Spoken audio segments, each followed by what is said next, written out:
For the last half of the year, I've been working on a trail crew doing maintenance projects around the southeast US. One of the trail systems I worked on ran through a series of unincorporated communities that weaved throughout the forested hills of southern parts of Kentucky. It is one of the most rurally populated areas of the state. If we wanted to go to a Walmart, or any place other than a gas station, we would need to travel 40 to 55 minutes. At this point, we'd been in about 3 different districts of the state over the course of about 6 weeks, and had had quite a few strange experiences. And this happened in October, when it was already starting to get pitch dark by around 6:30 p.m. We usually got back to camp at around 5:30, so by the time we made dinner and washed dishes, we were all wearing headlamps to see. After helping cook dinner, I decided to make my lunch while there was still light in the sky, and noticed that we were out of a few sandwich ingredients. I told the crew lead, and he said that we were also out of milk for cereal in the morning, and a few other random things. Me and my close friend and crewmate, Louse, which is his nickname, volunteered to go to the store in Louse's car. He was the only person with a personal vehicle other than our 10-person van. I got a few bars of service at the camp, and plugged in the nearest Walmart, which was about 40 minutes away. We had just arrived in this district, so we hadn't actually gone shopping here yet. We do it twice a week as a group. There are no streetlights on any of the main roads, and we drove alone for almost the entire journey. We arrived at the Walmart, and it was extremely small, a tiny concrete cube shining in the artificial blue against a ridgeline of dark leafless trees. The small parking lot was fairly crowded, and a steady stream of people filtered in and out. We put our masks on, and we went inside. It became pretty clear quickly that they didn't have what we needed. There was no produce section or milk alternatives, and the only food was positioned bizarrely in maybe 5 aisles in the front of the store, and that just said food center, and was mostly dry beans. We couldn't find a refrigerated section other than a massive wall of regular milk. We spun around the aisles a couple times, and we got some chips and a new lighter for the camp stove, but we couldn't find anything else that we needed. I was acutely aware of the fact that we were some of the only customers wearing masks, and that my big work boots were leaving little flakes of mud on the tile.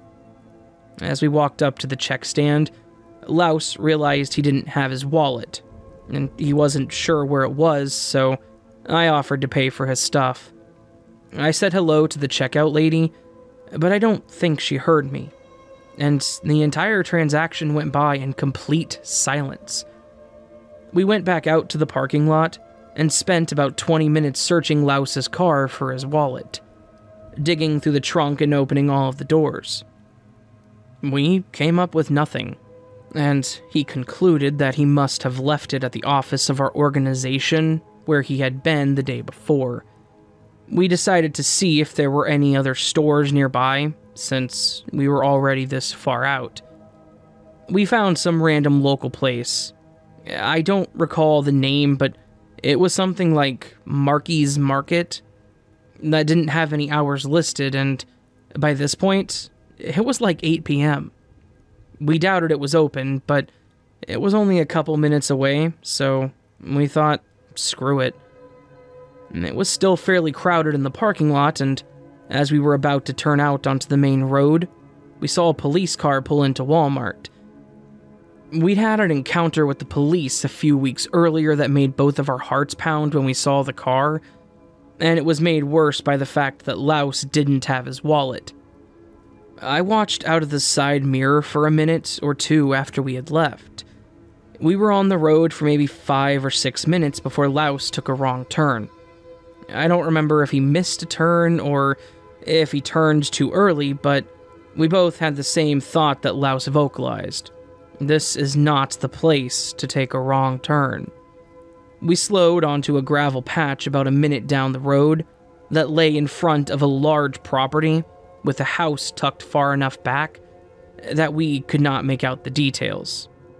There were piles of tires and rusty pieces of machinery and a barbed wire fence with a "Beware of Dog" sign. Louse spun the wheel and did a quick 3-point turn in the lot until he was facing the short distance back to the main road. In what felt like a second's time, 2 SUVs whipped off of the main road down the road we had turned on and stopped to face us about 30 feet away. The precision with which they had arranged themselves, it was chilling. The first car slowed down and stopped against the shoulder of the road, and the next pulled up next to them, leaving maybe 2 inches of space between the two. Their noses lined up perfectly, and their brights were shining into our windshield. They had blocked over 2/3 of the narrow road. If we had gone any further, the road would have narrowed even more, and the width of the 2 cars would have blocked us completely. I looked down at my phone and saw that I had no service. I have never had this feeling before in my life. The only other time that came close was when I thought I was going to drown when I was 12 and got caught in some rapids. I had the very real thought of, I'm going to die right now. But this time, I thought I knew it would be violent. My entire body went cold. My heart was racing so fast it felt like it was just vibrating. Louse's eyes were wide and his body was rigid. What are they doing? What the hell are they doing? I responded calmly that I didn't know, but that it was going to be okay. Maybe 30 seconds had passed, but it felt like so much longer. I looked to the right of where they faced us and saw there was a small slice of road left clear to get around them. I told Louse to drive around them, and at first he didn't see the space I was talking about. My entire body was shaking.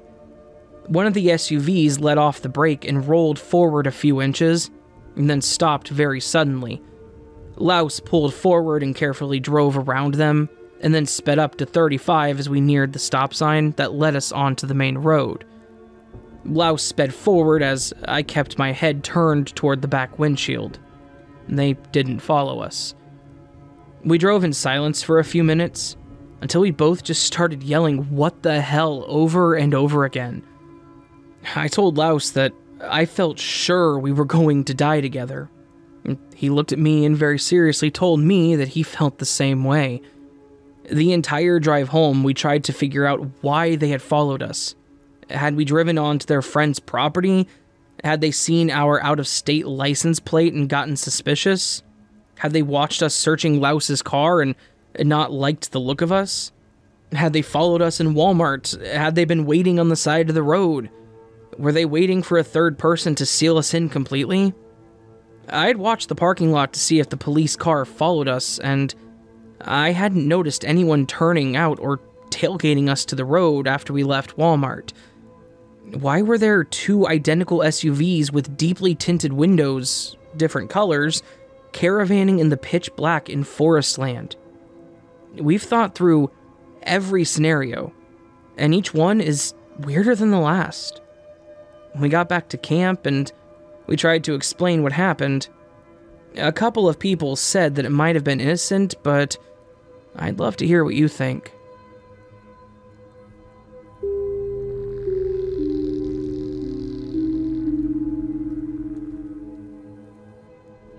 This story took place back when I was in college. I had a lot of friends that liked to party, and while I wasn't the type to like to drink or do stupid things, I was the type to make sure my friends got to and from the party responsibly. Basically, I was their designated driver. I would drive them to the parties, sit around, and drink soda until they were drunk off their asses, and then drive them back home. It might sound like an incredibly boring way to spend your college years, but I honestly had a lot of fun with it.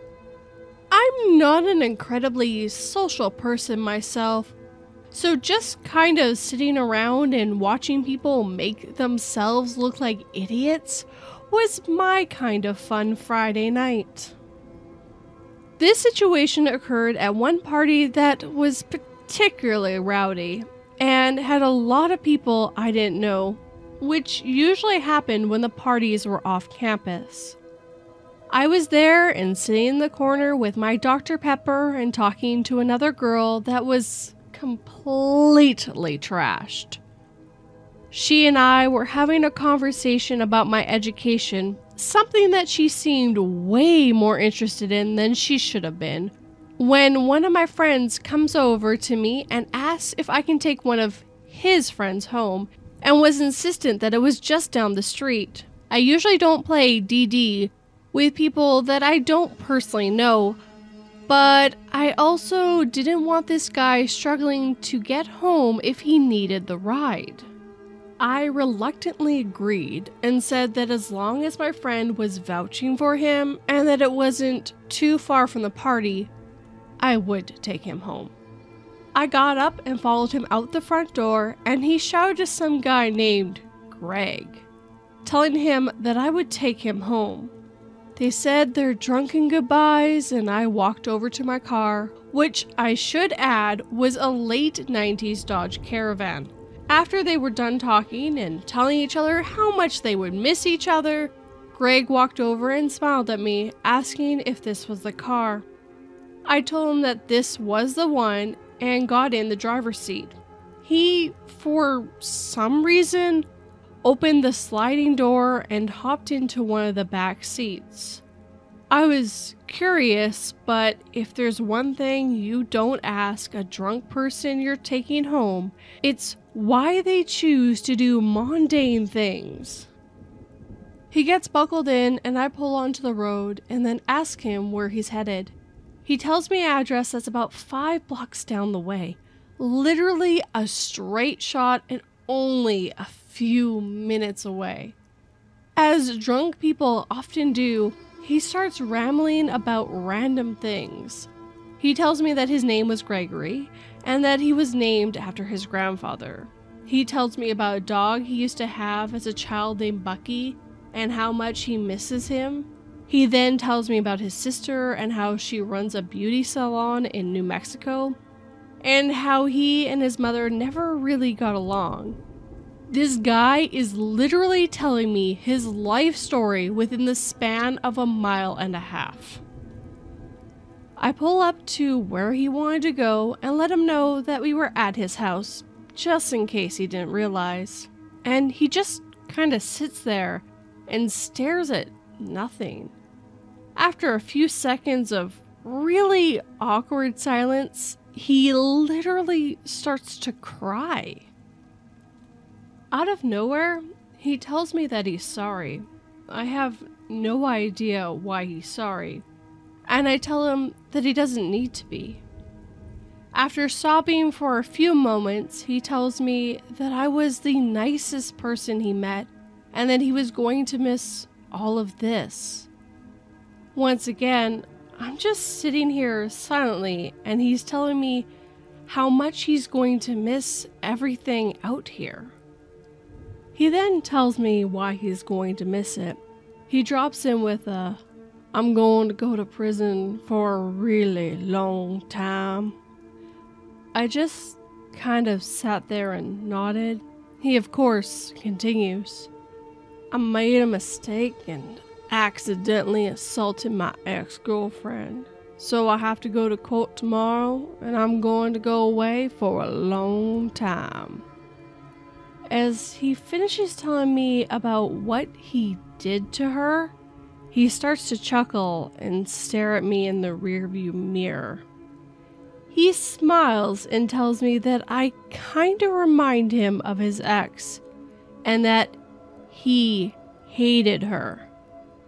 After a few more moments, he shrugs and tells me that he appreciated the ride, and that we should go get lunch when he gets out of prison. I just agreed and nodded along until he got out and got into his door. As soon as he entered his house, I let out a huge sigh of relief. The entire time he was staring at me and telling me about what he had done, I felt like I was holding my breath. This was the last time that I gave anyone a ride that wasn't one of my immediate friends. And I hope I literally never meet Gregory ever again.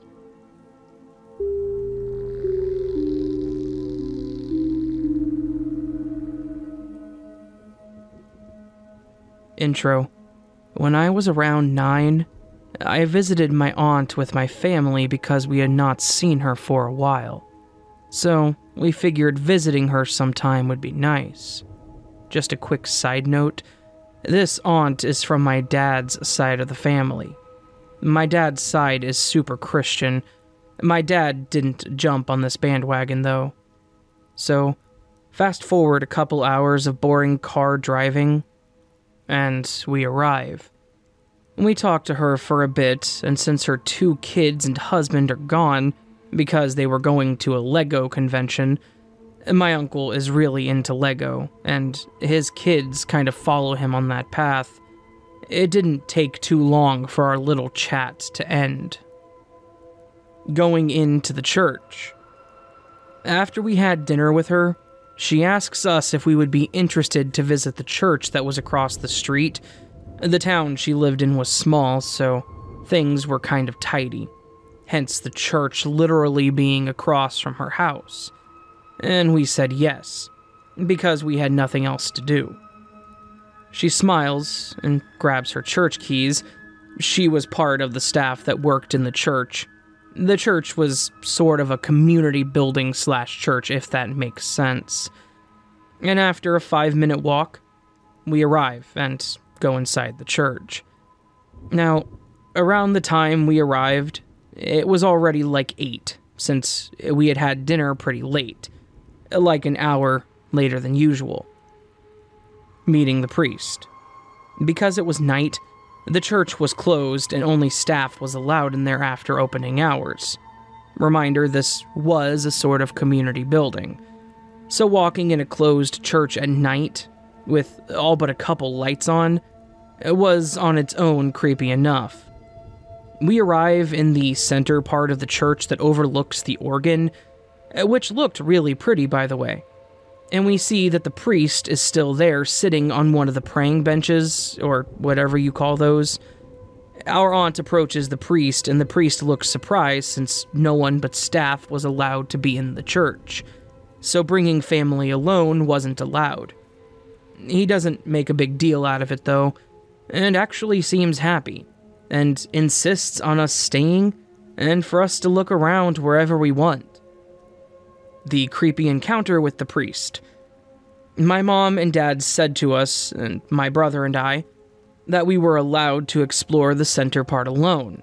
This wasn't that big since this was a church cramped into a community building, so there was no reason for concern. My first interest was the room in one of the small side towers that you were never allowed into. So I went and checked that out. The priest starts following me, and I figure he's just checking up on me to make sure I'm not stealing stuff, and so on. But he walks into the small room with me and starts asking me these weird questions like, and I quote, "Are you a virgin?"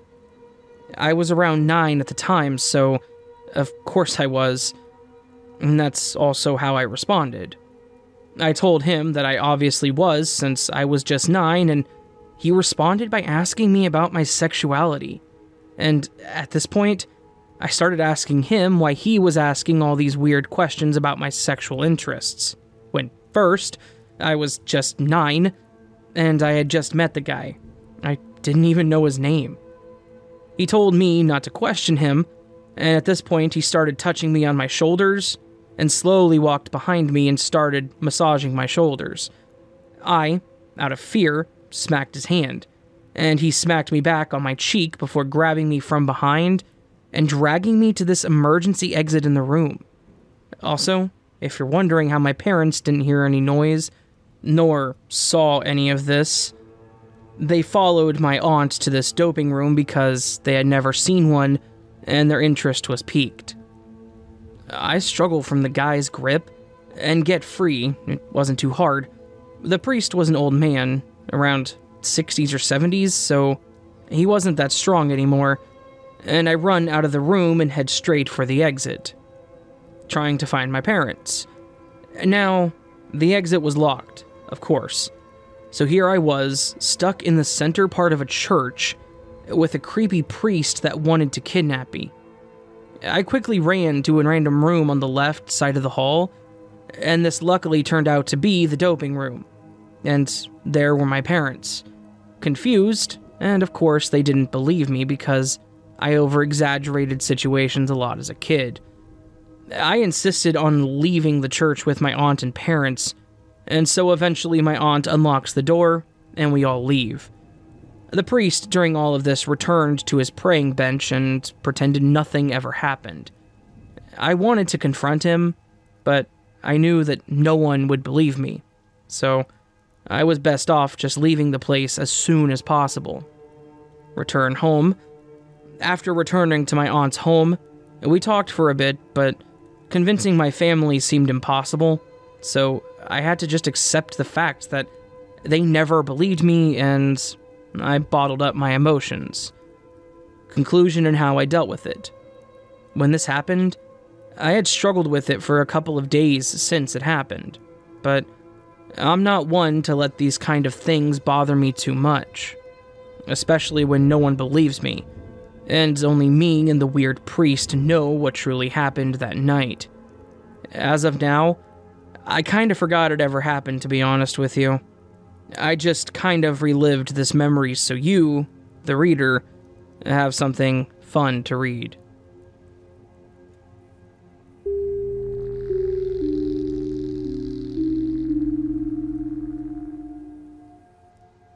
Dear creepy neighbor, we have had 3 interactions now, and damn am I creeped out. The first time we met, you complimented me, which was sweet, but then I saw your eyes roam, and you asked me if I had any hot friends. I told you no, and you left, which was a relief, but that situation left me uneasy. I've seen you since while I was with my husband, and you never do anything weird, but just last week, when I was alone for once, you tried to flag me down as I was driving out of the neighborhood. I ignored you. I'm not one to pull over and talk to men that I don't know when I'm alone, but that double take that I saw you do when I got closer lets me know that you registered it was me before you tried to flag me down. Again, with the uneasy feelings. And now, yesterday, as I drive out of the neighborhood to get groceries, I see you again. You're at the front of the neighborhood now, so quite a distance from my house and your own. You lock eyes with mine and wave. This is fine. This is normal. Now then, coming home after 2 hours of shopping to see you standing outside my house is not normal. The image is burned in my brain of you just creepily standing in front of my house. Literally, my heart dropped and I audibly said, "What the fuck?" The second you notice my car coming up the street, you start slowly walking, yeah, real casual, down towards the dead end. When I see you turn around early, I call my dad.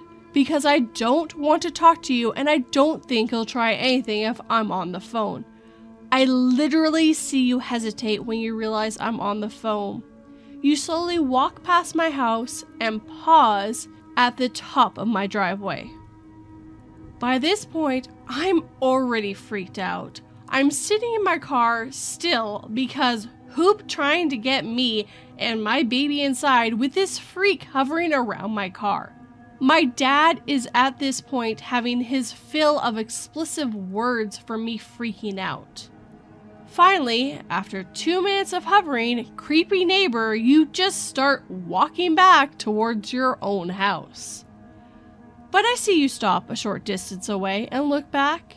And when I eventually get out of my car, I peer over the hill to see you looking at me. You wave, and then continue walking back to your house.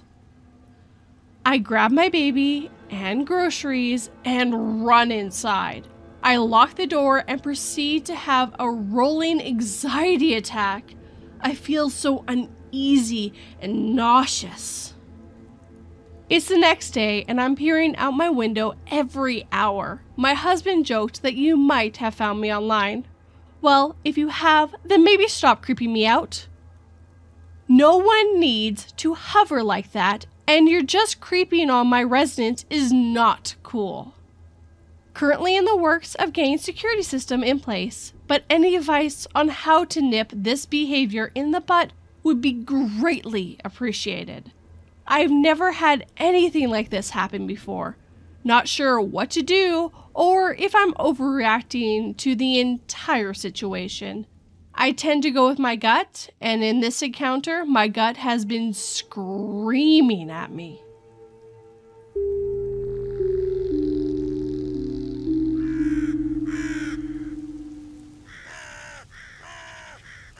So that, my friends, was a collection of 4 terrifying encounter stories. A huge shout out and thank you to good personal friend and friend of the channel, 242, for being in this video. Huge thank you to her. Please check her out. Go sub to her channel. She's still growing. She just had her 242 sub special, and it was absolutely amazing. So go check that out, please.